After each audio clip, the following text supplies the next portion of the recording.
أسأل الفنان القدير محمود ياسين سؤال آخر. هل تؤمن بتواصل الأجيال؟ ومن هو الفنان الذي تعتبر امتدادا له؟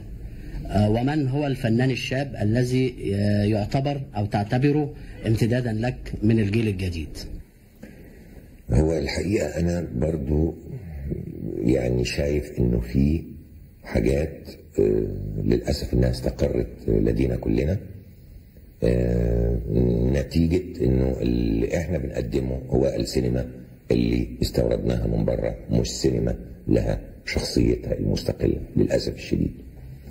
فطلعت حاجات كده قوالب غريبة وحاجات أخذت شكل القاعدة، زي فكرة كلمة الانتشار، زي مثلا يقول لك إيه ده الفتى الأول الطيب، ده الشرير، ده مثلا دي فنانة الإغراء، ده أحسن من يقوم بأدوار الشر، ده اللي بيضحكنا ويسخسخنا، حاجات كده يعني دي كلها حاجات ملهاش معنى.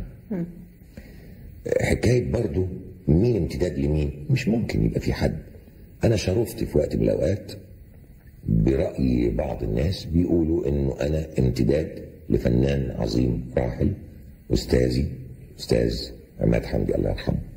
ده كان تشريف ليا، يعني أنا حسيت إن هم بيكرموني ويشرفوني حين يروا إني أنا امتداد لفنان عملاق صاحب تاريخ كبير وحب عظيم في قلوب الناس. فاعتبرت إن دي فأل طيب وتشريف ليا.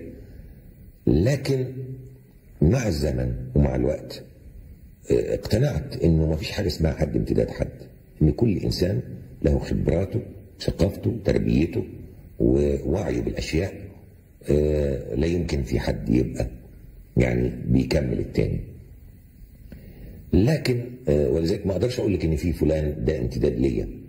هو في ناس هيبقوا احسن مني وبعقليه تانيه ونبض تاني، ايقاع تاني، وبعصر تاني، تطور تاني، بعلم تاني، يمكن اكثر مني علما، اكثر مني وعيا، اكثر مني احساسا بايقاعات الحياه والمتغيرات اللي فيها. فهو مش امتداد ليا، ده هو شخصيه مستقله، صورة لزمنه وعصره وثقافته ووعيه. ده رأيي. لكن حكاية مين امتداد لمين أنا شايف إنها تزايد ويعني مش واردة.